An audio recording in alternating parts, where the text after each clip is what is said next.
जो हैं वो जलसे में जाएंगी, खिताब करेंगी और सब कुछ होगा। और जैसे मैंने आगाज़ किया अपने प्रोग्राम का कि 2-3 लोगों के डिफरेंट बयान आए, बड़े सीनियर रहनुमा हैं। कोई कहता है उनकी तबीयत ख़राब है, कोई कहता है धुंध है इस वजह से नहीं आ सकती, और कोई कह रहा था कि बड़ी छोटी छोटी रैलियाँ हैं, इन रैलियों पर वो क्यों जाएंगी, क्या ज़रूरत है इस तरह के जलसे में जाने का, इसका क्या मतलब है? बट देखें अलीना, बात ये है कि बिलावल भुट्टो साहब का जहाँ तक ताल्लुक है, वो तो इनके ना बहावलपुर के जलसे में गए, ना वो पेशावर गए जी, और ना वो बन्नू में गए।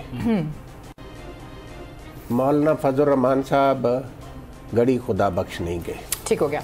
इनके दरमियान इख्तलाफात हैं, वो जितनी मर्जी ये उसकी पर्दापोशी करे। पीडीएम जो है ये चूं चूं का मुरब्बा है, इनके दरमियान शदीद इख्तलाफात पाए जाते हैं। मुस्लिम लीग नून जो मर्जी वजाहतें करे, कौमी मीडिया पर कल ही शाम से ये खबरें चल रही थी कि मरियम नवाज उस जलसे में नहीं जाएंगी। ठीक हो गया।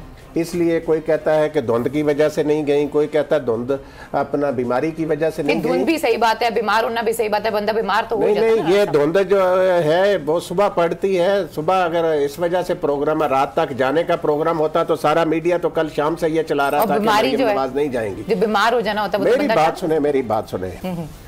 मसला ये है कि ये अभी आपने खुद कहा, वो मुस्लिम लीग नून के एक बड़े खुद साख्ता सीनियर रहनुमा है जो ये फरमाते हैं कि जी वो इस तरह के छोटे छोटे जलसों में नहीं जाती। अभी वो कुछ बनी नहीं है। अगर उनकी नाइब सदर है वो पार्टी की। मेरी बात सुने ना, कायद की बेटी है। बात सुने ना, कायद जो होते हैं ना वो ये नहीं कहते कि वो इस तरह के जलसों में नहीं जाते। ये चीज जो होती है ना, ये तकब्बर का इजहार है। उस रहनुमा को भी ये बात करते हुए सोचना चाहिए कि वो क्या बात कर रहे हैं। लेकिन पीडीएम जो है ये जिस शरंगेजी की मुहिम पर चले हुए हैं, इनका मकसद सिर्फ एक है कि इस मुल्क में अनारकी की कैफियत हो। और मौलाना फजल रहमान जो है वो इस अंजमन बदखाने मिल्लत के सुर्खेल हैं, जो वतन अजीज में ये चाहते हैं कि हर तरफ अनारकी हो। आज मौलाना जिस किस्म की गुफ्तगू फरमा रहे थे वहाँ पर खड़े होकर, उन्हें कुछ ख्याल होता इस मुल्क का। मौलाना साहब की क्या अहमियत है रियासत के सामने? राना साहब, मेरी बात तो सुने ना, मेरी बात सुने। बात ये है कि ये इस किस्म की गुफ्तगू करना, क्या कोई मुहिब्बे वतन आदमी इस किस्म की गुफ्तगू करने का सोच सकता है? जब आपके मुल्क में चारों तरफ दुश्मन जो है वो साजिशें कर रहा हो, इन हालात में आप, और फिर पूरी दुनिया में कोरोना का मसला है, आप इस तमाशे से बाजी नहीं आते, लोगों को इस बीमारी में झोंकने से बाज कहते हैं ना, इलेक्शन कमीशन के बाहर जाके आपने एहतजाज करना कर ले, तो कोरोना का मसला नहीं होता। मेरी बात सुने ना जी, सुन रही हूं। मसला ये है कि जलसे तो ये कर रहे हैं ना, इन जलसों के नतीजे, ये जलसे अब खुद ही ले गए हैं कि जी सेनेट के इलेक्शन के बाद होगा, तो ये सेनेट के इलेक्शन के बाद झक नहीं मार सकते जलसों। तो ये जो झक मारी जा रही है, इसमें इंतजामिया की इजाजत की जरूरत है कि नहीं है, ये भी बताएं ना। इन लोगों को कोई खौफ खुदा होना चाहिए कि ये कोरोना के दौरान ये जलसों से गुरेज करें। ठीक हो गया। आप ये कहती हैं, देखें बिलावल भुट्टो ने जलसों में जाना छोड़ दिया, अब मरियम नवाज भी आज के जलसे में नहीं गई। एएनपी के कायद जो हैं असफंदियार वली साहब, वो वैसे ही जलसों में नहीं आ रहे। ठीक हो गया।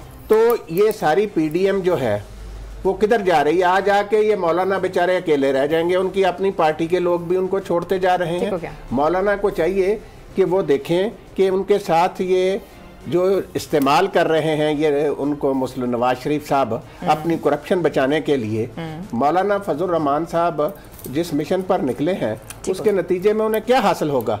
और ये मैं आपको बताऊं, इनके जलसों में लोगों के ना आने की वजह जो है ना अलीना, वो सिर्फ और सिर्फ एक है। मेरा आपसे एक सवाल होगा, ये जो बयानिया नवाज शरीफ का पीडीएम ने अपनाया, उसको आवाम पसंद नहीं करते। अच्छा, ठीक हो गया। अभी मैंने एक सवाल किया था, जब अनवर थे, मैंने उनसे पूछा था वहाँ पे इंतजामिया मौजूद थी, उन्होंने कहा हाँ जी मौजूद थी, बड़ी भारी तादाद में मौजूद थी, और इन्होंने वो भी लगाए हुए थे, चेक पोस्ट भी लगाई हुई थी, प्रॉपर तरीके से लोगों को चेक कर करके अंदर भेजा जा रहा था। तो वो जो झंडे वहाँ पर मौजूद थे, वो झंडे वहाँ पर क्यों मौजूद थे राना साहब? और जो नारे लगाए गए, वो नारे कैसे लगा दिए गए? क्यों नहीं इनको रोका गया, क्यों नहीं इनको हटाया गया?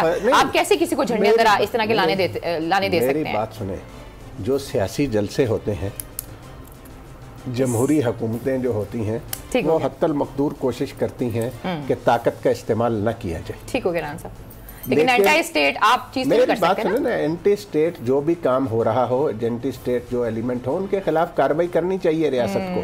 ठीक है, वो अब भी कार्रवाई कर सकते हैं, वो कार्रवाई करनी चाहिए। और देखें, कोई मुल्क दुनिया का इस बात की इजाजत नहीं देता कि आप मुमलिकत के खिलाफ साजिशों में शरीक हों या इस्तेमाल हों।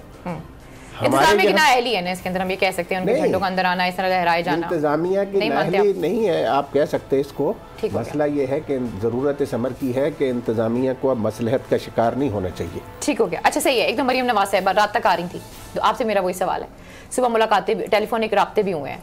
कोई कह रहा है नवाज शरीफ और शहबाज शरीफ साहब का भी टेलीफोनिक रब्ता हुआ है, और कोई ये कह रहा है कि मौलाना साहब और नवाज शरीफ साहब का भी टेलीफोनिक रब्ता हुआ है। क्या उन रब्तों के बाद मरियम साहबा ने सोचा कि उन्होंने नहीं आना? जो मुस्लिम लीग नून की तर्जुमान है अलीना मरियम औरंगजेब साहबा, उनसे मैं पिछले 2 दिन से इस हवाले से मुसलसल राब्ते में था।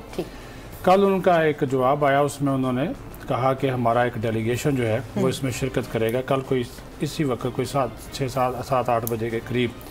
उसमें एहसन इकबाल और अमीर मुकाम का लिखा हुआ था और मरियम नवाज का कोई उसमें जिक्र मौजूद नहीं था। ये तो उन्होंने रात को क्लियर कर दिया था कि वो नहीं जाएंगी। अब वो सियासी धुंध की वजह से नहीं गई, ये बीमारी की वजह से नहीं गई, वो कुछ नहीं कहा जा सकता। लेकिन मेरे सोर्सेज के मुताबिक रायविंड में ही है, ठीक है, बीमार शुमार भी नहीं, अल्लाह ताला उनको सेहत दे।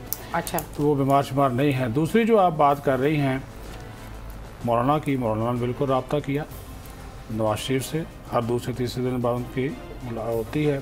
गफूर हैदरी भी मौलाना के साथ मौजूद थे जब ये गुफ्तगू हुई, अच्छे खासे गिले शिकवे किए हैं। जो राना साहब ने अभी बात की है ना, उसी तरह मामला जा रहे हैं कि ये हो सकता है कि चूचू का मुरब्बा ही बन जाना है ये पीडीएम ने।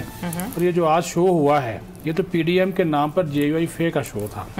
आप देख लें, उसमें जो तकारीर, जो कारकुन थे, वो सारे के सारे वो जेयूआई फे के ही जो है वो नज़र आ रहे थे हमें। वो बताया मौलाना ने ये बात कही है नवाज शरीफ से कि मियाँ साहब, मेरा और आपका ये तय हुआ था, ये हमने इस्तीफे इस वक्त देने हैं, लॉन्ग मार्च इस वक्त करना है, इंतखाबात में हिस्सा हमने नहीं लेना। लेकिन तो मौलाना साहब भी कह रहे हैं कि जनवरी में बात करेंगे इस्तीफों की, वो तो खुद मान के, अगर उनकी ये स्टेटमेंट आती है इस तरह की, तो व्हाट डज इट मीन?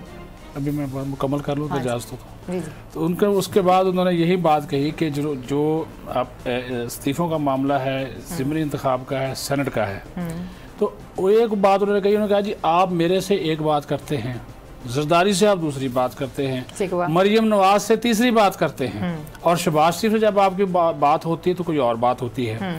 ये उसमें ज़ाहिर है अगर गफूर हैदरी को पास बैठाकर बात मियाँ साहब से करवाई गई है तो वो बहुत सी ऐसी बातें जो मौलाना फजलुर रहमान नहीं कहना चाहते थे गफूर हैदरी से करवा दी। ठीक हो गया। एक तो ये बात होगी, अदम एतमाद की जो फ़ज़ा है वो कायम है। अब तो मौलाना को मानना पड़ेगा, मौलाना की इस वक्त पीडीएम मजबूरी है, क्योंकि वो अपना जो साजो सामान बेचना चाहते हैं वो बेच नहीं सकते अकेले, इसलिए वो इनको आस्ता आस्ता बात मानेंगे। सीधी बात करूँ तो ये है कि पीडीएम को इस वक्त अगर जो लोग इस्तेमाल कर रहे हैं वो 2 हैं, आसिफ जरदारी और नवाज शरीफ, बाकी तो सारे ऐसे ही हैं। पीपल्स पार्टी तो इस्तेमाल कर चुकी है और कुछ लोग ये भी मुसलसल कर रही है। साजिद साहब, मैं अभी बात काट रहा हूँ, इस पे भी आप देखें जरा कि राणा सनाउल्लाह साहब ने क्या फरमाया जी। वो किसकी बोली बोल रहे हैं? वो मुस्लिम लीग नून पंजाब के सदर है, वो नवाज शरीफ के कहे बगैर ये कह सकते हैं कि लॉन्ग मार्च जो है वो ज़िमनी इंतखाबात और सेनेट के बाद होगा। उन्होंने कोई मौलाना को ये ऐलान करने दिया? ये ऐलान तो राणा सनाउल्लाह साहब ने कर दिया। वो भी मार्च अप्रैल में होगा, और हो सकता है कि जो इनकी ये सोच है कि मार्च अप्रैल में ये एक लॉन्ग मार्च के बाद एक नए लॉन्ग मार्च की भी एक कॉल दे दें, ये भी इसके ऊपर भी गौर फौज जो है ये कर रहे हैं। तो एक अदम एतमाद की जो फ़ज़ा है वो इनके दरमियान जो है वो कायम है, बढ़ रही है, खलीज बढ़ रही है। और ये तय था कि ये मरियम नवाज बन्नू के जलसे में नहीं जाएंगी, ये तय था। ठीक है, उन्होंने अनाउंस बाद में किया, लेकिन उन्होंने वहाँ पे नहीं जाना था। अब जो आपने बात की थी उसका अगर मैं जिक्र कर दूँ, वो जो मरियम नवाज बाय चॉइस नहीं जा रही है या उन्हें रोका जा रहा है? नहीं, उनको उन्होंने अपने पार्टी के लोगों से मशवरा किया था, तो उन्होंने कहा कि आप ना जाएं वहाँ पे। और उसकी एक इनकी आपस की भी जो चीज़ें हैं वो चल रही हैं। एक तो ये था कि मुख्तलिफ जो रैलीज़ लेकर जाती थी और स्टेज पे चली जाती थी, तो मरियम नवाज़ के हवाले से मौलाना फजलुर रहमान ने कहा था जब मैं यहाँ पर आऊँ तो मरियम नवाज़ की रैली या उनको पहले ले जाएं या उनको बाद में उनको मेरे साथ स्टेज पे ना लाया करें, इससे मेरे कारकुनों के अंदर एक तासुर गलत जाता है। वो एक औरत का भी एक वो इनके हाँ वो होता है। फिर बन्नू में आपको पता है बहुत सारी ख़वातीन को तो वैसे भी इजाज़त नहीं है। एक बात मैं सिर्फ करना चाहूँगा, उसका जो आप बात करें वो बिल्कुल पुलिस की नाकामी और नाअहली है। और अभी जो मैंने आने से पहले चेक किया था तो वो जो झंडे, जो नारे और जो लोग आए हैं वहाँ पे, उनके हवाले से खैबर पख्तूनख्वा की जो पुलिस है वो मुकदमा दर्ज कर रही है। लेकिन ये पहले करना चाहिए था, या होने नहीं देना चाहिए था। अब जब वो हो गया है तो वो तो सियासी फिर कह लीजिए इंतकामी कार्रवाई है, क्योंकि इजाज़त तो इसकी भी नहीं थी। इजाज़त तो इस जलसे की भी नहीं ना दी उन्होंने, कोरोना की वजह से उन्होंने इजाज़त नहीं दी। लेकिन ये जो रियासत के ख़िलाफ़ मुख्तलिफ जो इक़दाम या तकारीर वहाँ पर जो हुई हैं, उसके ऊपर जो है वो कार्रवाई ये खैबर पख्तूनख्वा। अच्छा राना साहब, अभी जैसे कि सिद्दीक सादी साहब ने बात की, उन्होंने कहा कि बेसिकली अब जो हमारा ये है, इसका सारी जो तहरीक चला रहे हैं मौलाना साहब, अब मौलाना साहब अकेले रह गए हैं इस तहरीक में। अगर मौलाना साहब इस तहरीक में अकेले रह गए हैं तो फिर इस तहरीक का तो कोई स्कोप ही ना रहा, फिर तो ख़त्म हो गई अलीना। बात ये तो ये मार्च अप्रैल राना सनाउल्लाह साहब, बात सुने आप, पाकिस्तान की 72 साल तारीख पर एक नज़र दौड़ाएं। इस तरह के इत्तेहाद हर दौर में बनते रहे और वो टूटते रहे और वो